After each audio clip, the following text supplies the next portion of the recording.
Yeah, well, this has been a pretty crucial stretch in terms of divisional games, and this is the last of 7 in a row. But how do you think your group has managed this portion of the schedule? We've had a good month. I think it's been a really busy schedule, so hopefully we can finish it off with a win tonight. Darryl, given the spirit of the night, do you have any New Year's resolutions for your team?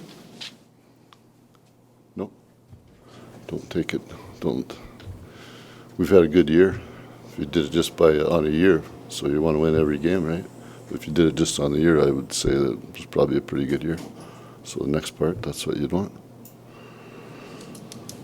Moving forward, is one of the focuses on cutting down the goals against? Well, and again, it's a division thing. If you look at it, and I know I've said it kind of in a broad sort of spectrum deal about the division being a lot tougher this year, and it is. And if you look at it in division, Vegas has the best goals against. We have the second best goals against, and we are like 6th in goals for in the division, so that means our goals against is going to have to get closer to Vegas or to be a playoff team. I mean, if you do it on the last month, Eric, it's pretty good. So if you do it from the 15th of November, we are very good.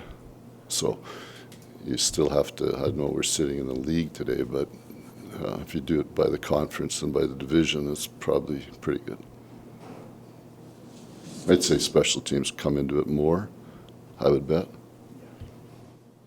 It's been a few games since Andrew, Blake, and Michael were reunited with. You've seen out of their game that over the past little bit since they were brought back together. Michael's line scored the only goal against Edmonton. You know, we need them guys to get to. You know, this is so typical. You see it lots when guys have career years, right? When they're young, but their career averages when they get a little bit older. That's what you still want. So Blake is an average in his career. He's a 16 goal scorer. He hit it again last year, 16 goals. So what's Man's going to end up when he's Blake's age? That'll be his career average. So Michael's always on it. He's in that. I don't know what his is because I don't really do centerman because it's more about production and what your wingers do. But you know what? Our team this year, you've had to move guys around based on hot and cold because in the past you've had, remember it was the Johnny and Monty show, and then everybody kind of moved around off that. Matthew played with Michael, and then it was all over the place. And then last year, obviously, it was because we started the year with 11 forwards. We put Johnny with Lindy and Matthew, and the way they went, right? So that changed everything last year. But this year it's just been hot and cold. So guys that are, we've moved Jonathan all over. If you look at it, he's played with every centerman. Trying to find the right part of that. So same with you asked about managing Blake. Is what you're basically asking about, right? You need consistency.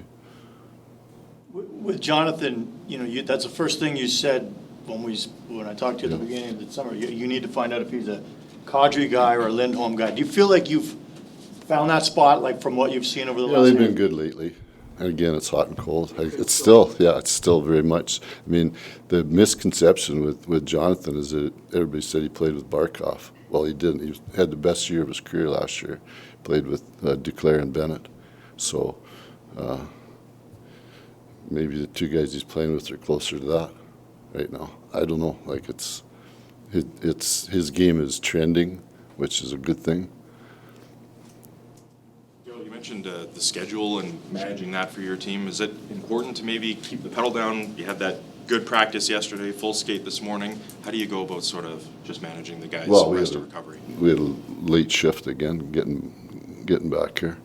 So, we really haven't had, for the guys who travel with us, you guys know it's not just the games, there's a little bit more going on. So, you're lucky you get a day off tomorrow, and then we go to Winnipeg. So if you look at we're going to finish, this is the last, we've had a lot of division games. This is the last for a while. Now we go into the Central. We play that at Winnipeg, and then come home for one at the Islanders, I think. And then we go 5 Central. We go Chicago, St. Louis twice, Nashville, Dallas, Nashville. So it's a different type of division we're going to after.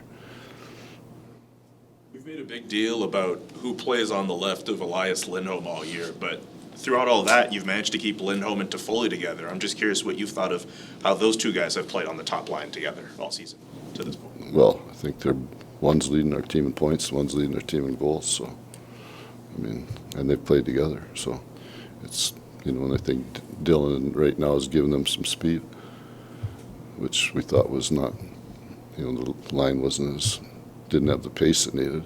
And, it's funny, you moved Matthew Tkachuk last year to right wing, and he had the best year of his career, and now we moved Jonathan Huberdeau to right wing.